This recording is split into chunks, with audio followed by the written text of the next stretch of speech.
Ịgbaghara ugboro 70 abụghị nsogbu mgbakọ na mwepụ. Ọ bụ oku imeghe windo ebere ma kwe ka ikuku dị mma weta mgbanwe dị mma na ikuku rụrụ arụ nke mmerụ ahụ na mmekọrịta na-akpata. Ọ dịghị ihe dị na mgbanwe.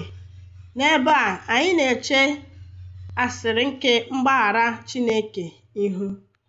N'anya Chineke, anyị niile dị ka ọrụ ahụ n'ịlụ ahụ nke ji ezi n'ụgwọ ọrụ nnu na nnu ise, nke dị ka ụgwọ ọrụ nke ndụ ya. Njinji anyị, mkpakọ na ịchọ ọdịmma onwe anyị naanị emela ka anyị bụrụ ndị ji ụgwọ.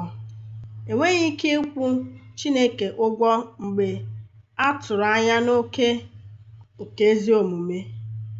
Dị nnọọ ka eze n'ịlụ ahụ kagburu ụgwọ niile ahụ.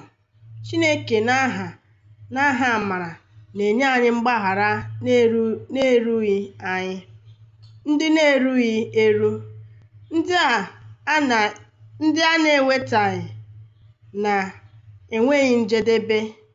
Ọ na-atọhapụ anyị na anyị na-eje ije n'efu ibu arọ nke mmehie ọbụla.